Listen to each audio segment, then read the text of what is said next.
Ahora, el tema de la película de Luis Mandoki, que por cierto en esa película también sale el cardenal Norberto Rivera, ibas a decir algo muy importante por lo que aprecio en tu frase. Encontraste cosas nuevas que no habías visto como analista, como periodista mexicano.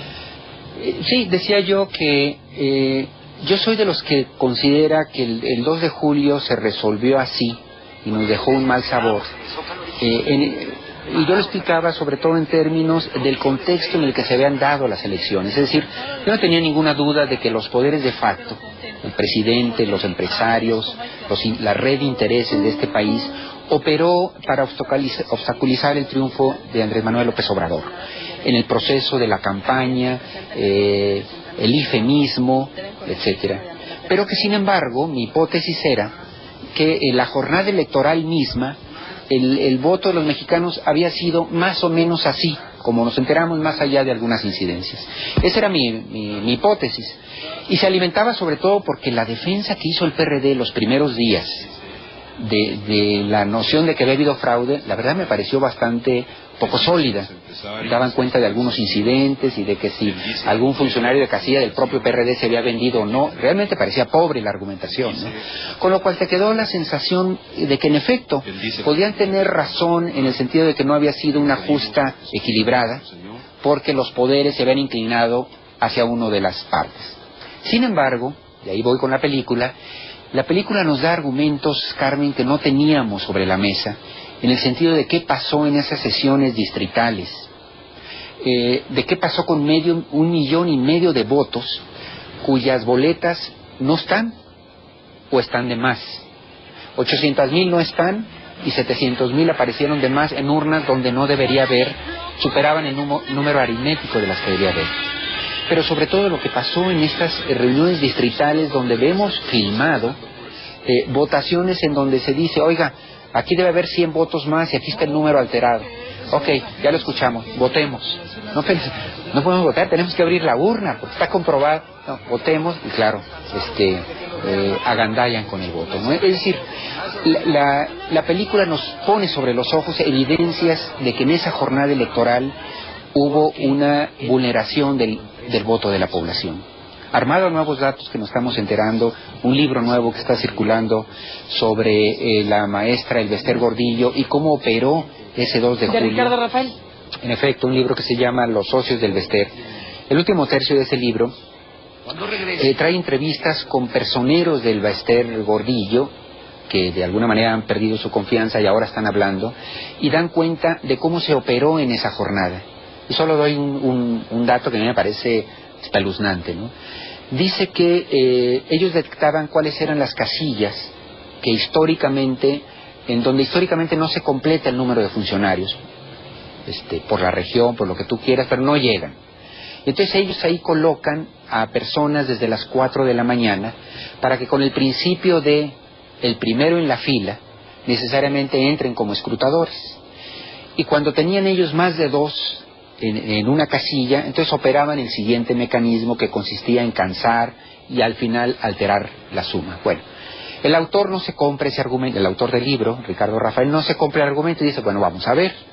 Y analiza qué pasó en aquellas casillas donde cambiaron funcionarios, donde tuvieron que suplir funcionarios. Y encuentra una cosa que es espeluznante. Y es el hecho de que en esas casillas, el PANAL, el partido del sindicato, el partido de la maestra, el partido del Elbester Gordillo, el PANAL obtuvo 40 y tantos % más de votos en esas casillas que en el resto de las casillas.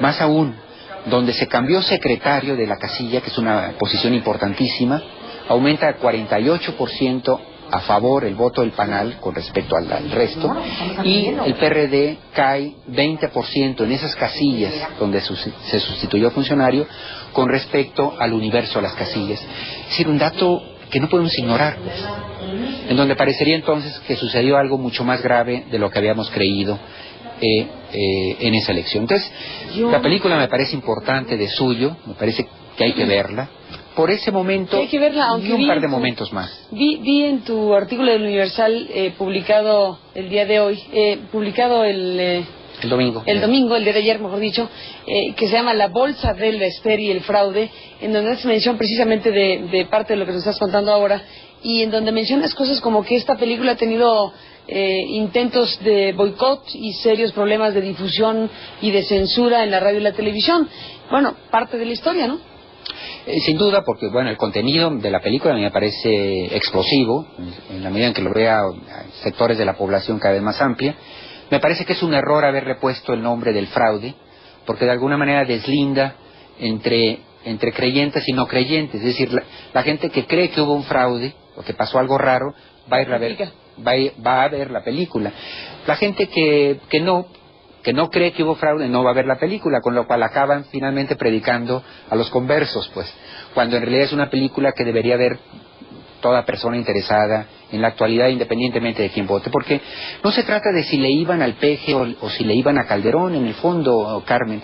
Se trata de si los procesos democráticos y electorales han sido minados, han sido vulnerados, es decir, si se han roto los candados que nosotros creíamos asegurados para garantizar el voto electoral. De eso se trata en el fondo, independientemente de con quién esté uno o no. Ahora, hay varias cuestiones aquí, sobre todo lo que uno puede imaginar, suponer, que puede venir a partir de estas informaciones que surgen con el libro, con la película, con lo que cada quien piense. Una parte muy importante de la población que dice no hubo fraude, Felipe Calderón ganó las elecciones. Esta división que persiste, digamos así como decíamos hace un momento, ¿hacia dónde se dirige este país? Difícil pregunta, pero buena para ejercitar un poco la imaginación. ¿Qué ves tú en los próximos meses? Bueno, sí es preocupante el hecho, por ejemplo, que sale la película, que efectivamente se le censura en muchos de los medios de comunicación, que ellos hacen incluso un anuncio de radio para promover la película, pagando los tiempos comerciales, y las estaciones de radio no transmiten los anuncios, como si no fuera un derecho, simplemente porque están convocando a ver una película que se llama El fraude. Lo que está detrás de esto es que al final los poderes de facto siguen todavía en esta, y probablemente y seguramente también los López Obradoristas, siguen en esta lógica de este país dividido, intransigente las dos posiciones, en donde tú haces una película así, bueno, yo me aseguro de que no vayan a ver esa película, ¿no? Y eso es muy, muy peligroso para el país, porque exacerba ánimos, polariza, y no acabamos de construir estos espacios donde podamos convocar a nuestras diferencias y resolverlas de alguna manera como país democrático. Es decir, yo te critico y el otro dice yo no tengo derecho a que me critiques. Cuéntanos de eso, los poderes de los empresarios. Pues estos son los verdaderos titiriteros, los que mueven los hilos, incluso los que están detrás de lo que hace la clase política. Es decir, son los grandes supermillonarios de este país que tienen que ver con las decisiones de fondo, ¿no? Carlos Slim, Emilio Azcárraga, Bayeres, Roberto Hernández, Roberto González, El Maceco, etcétera, etcétera. Lo que está aquí en este libro son 11. Son 11 biografías de cómo construyeron sus imperios, de con las prácticas correctas que han hecho y de las prácticas incorrectas, y en qué basa la reproducción de sus privilegios y sus monopolios. Es un libro, me parece a mí, imprescindible para saber verdaderamente de qué está hecho este país. Ahora, muy rápidamente, ¿qué encuentras aquí de las muchas cosas que hay para destacar esta noche? ¿Qué destacarías? Yo diría que cada vez han crecido más y que ya están en un punto sin retorno. Son tan poderosos ya, Carmen, estos 11 grandes empresarios mandatarios, que son capaces de neutralizar cualquier intento que la clase política, que los mexicanos, que las instituciones hagan para tratar de acotar sus poderes. Es decir, creo que hay una larga vida en México para los monopolios, para los privilegios, gracias al enorme poder que estas gentes están ejerciendo. Y el libro es justamente lo que desnuda. Déjame hacer una pausa y regresamos en la parte final para cerrar como estamos. Bueno, se nos acabó el tiempo, Jorge Cepeda. Habrá oportunidad, si me lo permites, de conversar sobre los amos de México con más calma, pero bueno, aquí me quedo con algunas de las colaboraciones. Francés Relea, Carlos Slim, Liderazgo sin competencia, Genaro Villamil, Emilio Azcárraga, Las trampas del rating, Blanche Petrich, Alberto Bayeres, Simplemente Palacio, Marco Laro, Legario Vázquez Raña, el amigo de todos los presidentes, en fin, 11 ricos de México. Una probadita de este libro. Bueno, Es abundante en infamias, trae varias de las infamias de estos grandes hombres, grandes hombres por su riqueza sobre todo, ¿no?